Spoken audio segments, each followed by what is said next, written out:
Hi, welcome back to Joe Blogs. In today's episode, I want to talk to you about natural gas.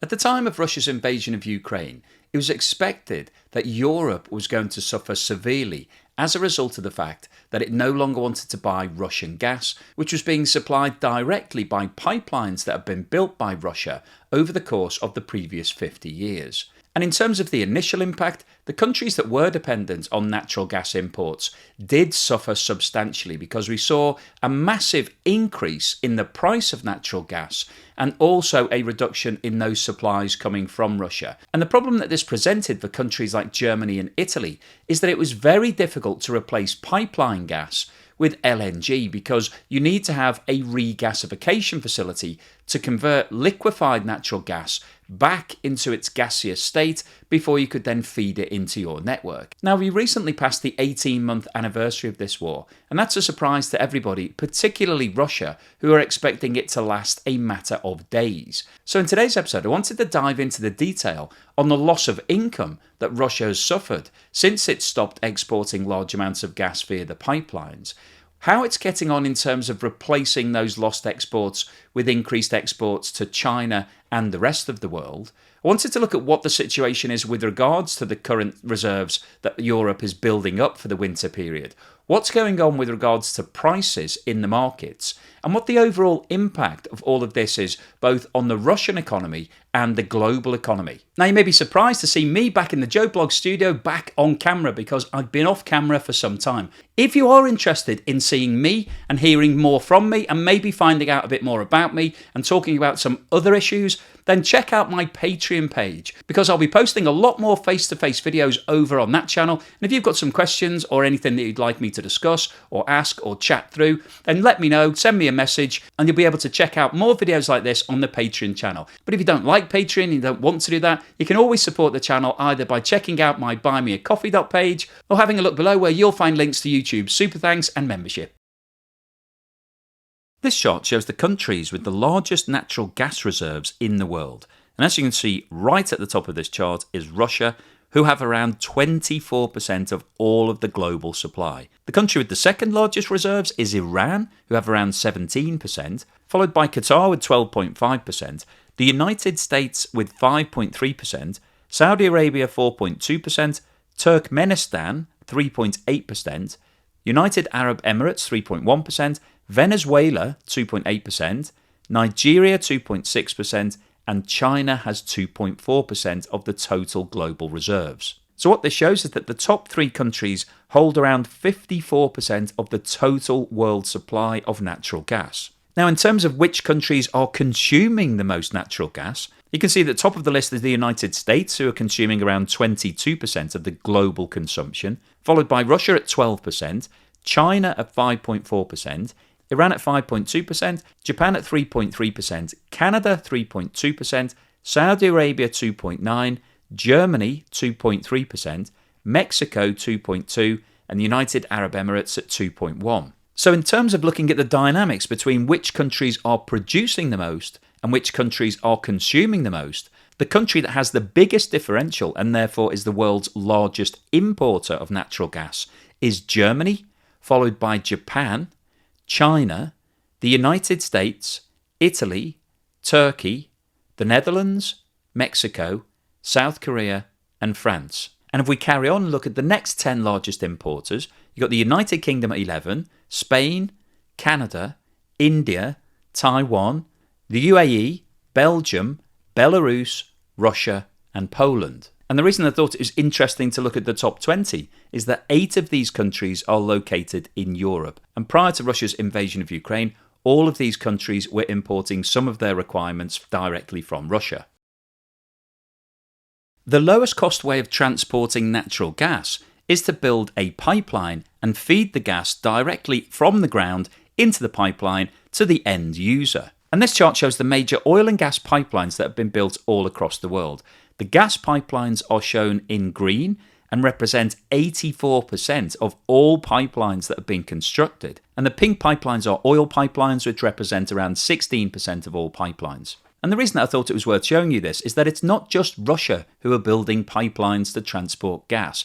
Lots of other countries have been doing this for a long period of time. It's a very common way of transporting this very useful fossil fuel. And if we look at this map, it shows the major gas pipeline networks that have been built in Europe and Russia. And the reason that I wanted to show you this map is it gives you a better understanding as to why Europe was dependent on the pipeline gas that was coming from Russia. Because these national pipelines that have been constructed in countries such as Germany, Austria, Italy, and France are the transmission pipelines that are moving gas all around the country. But clearly each country needs to have a supply of gas. Now some countries such as the United Kingdom and Norway have their own supply, so they can feed their own networks. However, a lot of countries such as Germany, Italy and France are having to source that gas from elsewhere, and most of those supplies were coming directly from Russia. This graphic shows the major pipelines that Russia had constructed to supply gas directly into Europe. And as you can see, the main ones are the Nord Stream pipeline, which went under the Baltic Sea and supplied around 60 billion cubic meters of gas directly into Germany. The Yamal pipeline, which travels through Belarus, Poland and also terminates in Germany. The Brotherhood pipeline, which travels through Ukraine into Central Europe.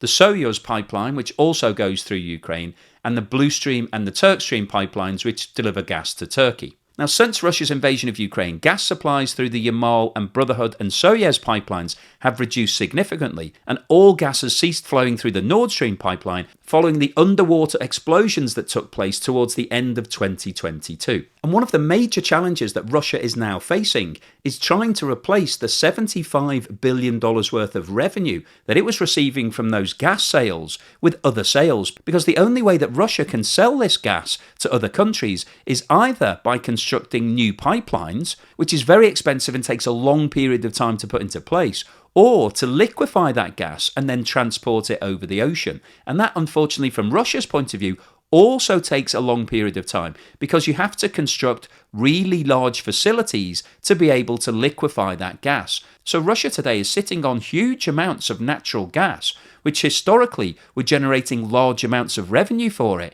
And they're finding that it's impossible to be able to monetize that gas because they can't actually get it to the markets that want to buy it. Now, Russia does actually have a pipeline that supplies gas directly to China. It's called the Power of Siberia. And you can see from this map the scale of that project. This pipeline runs for around 3,000 kilometers or 1,900 miles to be able to deliver gas to the Chinese border. This pipeline became operational in 2019 and in 2022 supplied around 16 billion cubic meters of gas to China, which equated to around 10% of China's gas import needs. Now, just to put that into perspective, the Nord Stream pipeline was supplying around 60 billion cubic meters per year. So this Chinese pipeline equates to around 25% of the capacity of Nord Stream. So that really shows you how much revenue Russia is losing. Now, Russia and China are reported to be in negotiations to build a second pipeline called the Power of Siberia 2.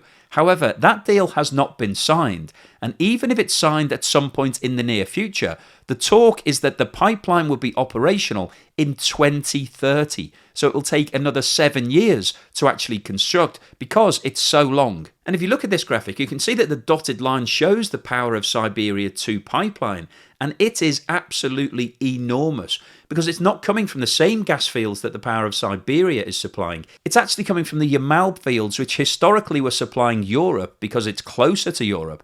And you can see that from an infrastructure point of view and an engineering point of view, it's going to be a major challenge. And also that pipeline will have to pass through another country, Mongolia, before it actually gets to China. So some major challenges facing Russia, and it's likely that they won't be able to monetize any of the gas sales that they've lost to Europe at any point in the next 5 to 7 years. This chart shows the movement in natural gas prices in Europe over the last 5 years. And the reason that I've got it over this scale is that we can look at what the price was prior to Russia's invasion of Ukraine, what the impact of the initial invasion was, and where prices are trading today. And the scale on the right hand side of this chart shows the price in euros per megawatt hour. And what this chart shows is that 5 years ago, 1 megawatt hour of natural gas was trading for around 30 euros. During the course of 2019 and 2020, the price actually fell to around 10 euros. And then in 2021, as global demand started to pick up, as a lot of countries came out of the lockdowns, prices started to increase. Now, immediately following Russia's invasion of Ukraine on the 22nd of February 2022, the price increased dramatically to around €190 as concerns started to spread about what was going to happen with regards to Russia's supply of natural gas. However, in April and May, prices dropped to around €85 as it became clear that countries such as Germany and Italy were going to continue buying Russian gas despite the fact that the sanctions were being applied against Russia because they didn't really have many other alternatives. But in the summer of 2022, all countries made a commitment to stop buying Russian gas. And as a result of that, the price spiked to more than €335 per megawatt hour, which represents an increase of more than 10 times the historic rate. However, over the course of the last 12 months, you can see that there has been a significant reduction in the price of natural gas. And this is for two reasons. Firstly, it became clear that Europe was not going into a crisis as a result of a combination of filling its storage capacity and also a mild winter period during the second part of 2022. And this mild winter gave countries like Germany and Italy the chance to be able to put the infrastructure in place to start taking delivery of large amounts of liquefied natural gas. And as a result of that, the market has now calmed down, and 1 megawatt hour of natural gas is now trading for around €37, which is not a million miles away from where it was trading historically before the impact of both the spike in demand as a result of the removal of the COVID lockdown restrictions and then Russia's invasion of Ukraine. So from a European perspective, obviously there has been a lot of pain to absorb. You can see from the large spikes on this chart, that has been a very expensive period for countries that are reliant on the import of natural gas. However, we're now getting to a more normalised price level, and so things have started to return to where they should be. However, the big difference today is that most of the countries in Europe are now buying liquefied natural gas rather than pipeline gas, which was previously coming from Russia. China is the world's third largest importer of natural gas, and in 2022 imported around 45.8 million tonnes, representing around 17% of China's total gas demand, with the rest coming from a combination of imported LNG. In 2022 it imported around 63.4 million tonnes of LNG and its own domestic supplies. Since 2008, 3 pipelines have been constructed from Central Asia at an estimated combined cost of around $14 billion. The first of these, called Line A and Line B, start at the border of Turkmenistan and Uzbekistan and cross Kazakhstan before entering China. Each of these pipelines is around 1,100 miles long, and together they're able to transport 30 billion cubic meters of gas per year.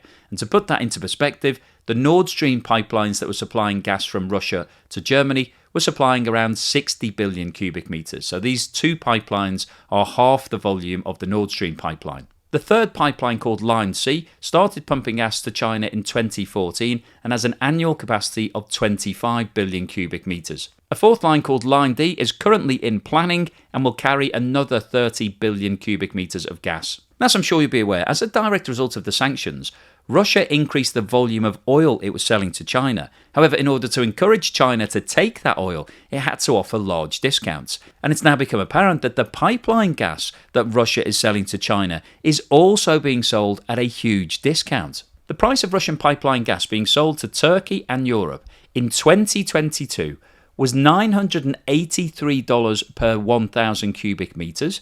In 2023, that price fell to $501, and in 2024, it's estimated that it will fall further to $481. So obviously that represents a fall in income from Russia's point of view, because they're seeing a fall in the price at the same time as there's been a fall in the volume. However, it's been reported that the price of the same gas that's being supplied to China was $297 in 2023 and will be $272 in 2024. And that sales price represents a discount of over 40% compared to the prices that Russia is selling into Europe. So what that means in real terms is that for every unit of gas that Russia has lost the sale for into Europe, it needs to export 2 units to China to bring in roughly the same amount of income. And the bottom line impact on Russia is that they will be earning significantly less from the sales to China than they were previously earning to Europe.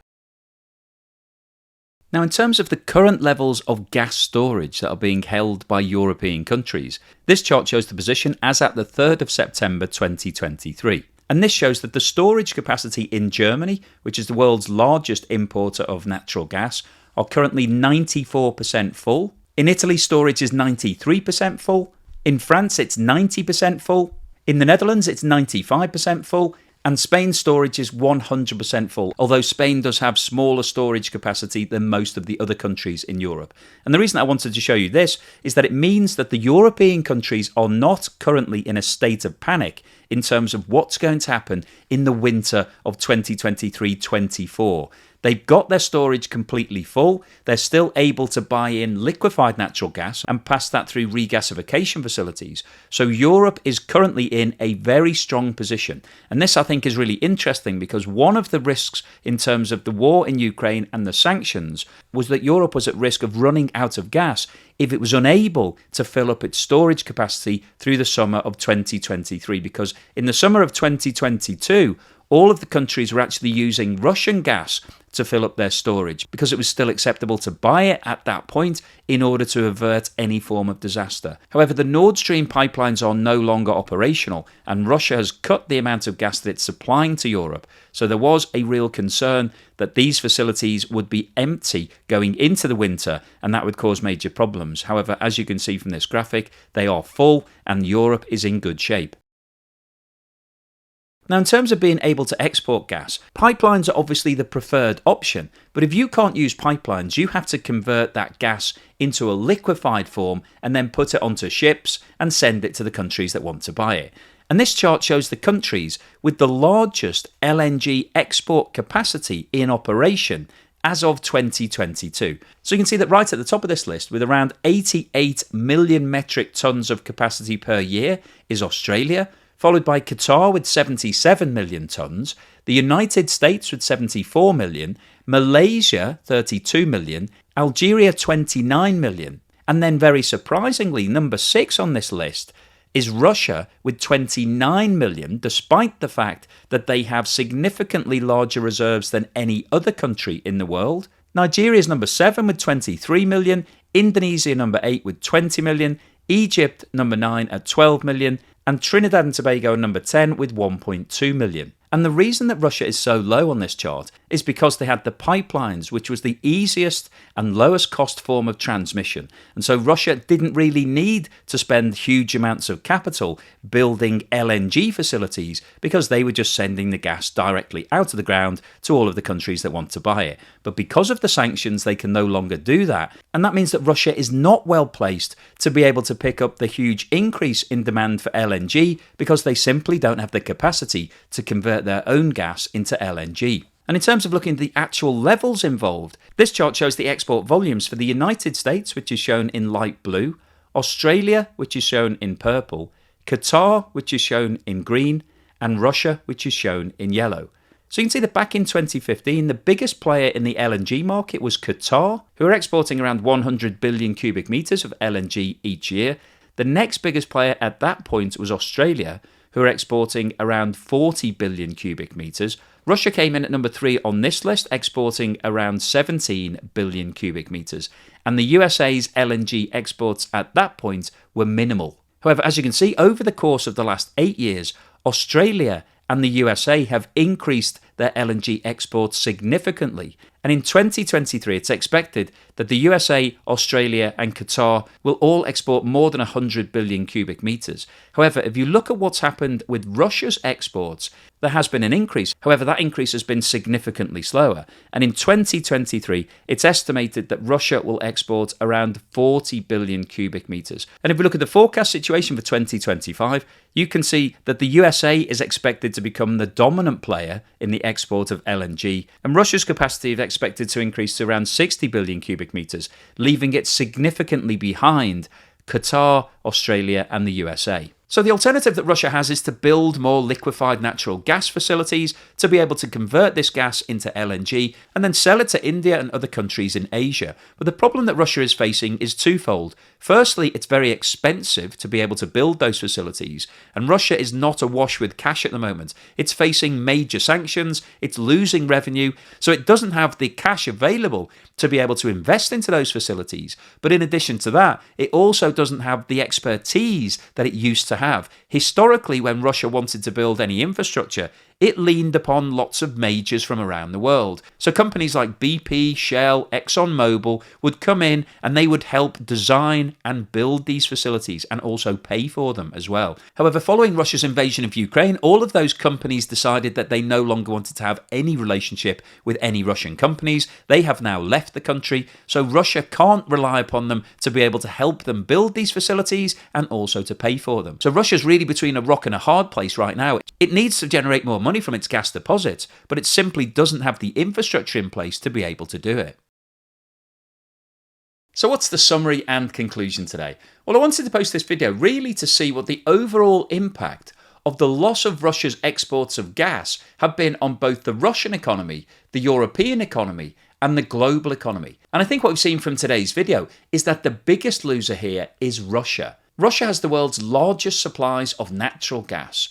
And over the course of the last 20 years, it's been the world's biggest exporter, predominantly because it built pipelines to supply large volumes of that gas directly to countries such as Germany and Italy. But as a direct result of the invasion of Ukraine, those countries no longer wanted to buy Russian gas, and that did cause major problems in those economies in the first half of 2022, because as we discussed earlier in the video, it's not easy to be able to switch from pipeline gas to liquefied natural gas because you have to set up the infrastructure to be able to convert LNG back into its gaseous form, and then you can feed it through your pipeline network, your own internal pipeline network. So during 2022, we saw a huge increase in both the price of natural gas in the markets, also the price of LNG, and also the capital cost that countries like Germany and Italy were having to spend to put that infrastructure in place. So there's no doubt that there was huge disruption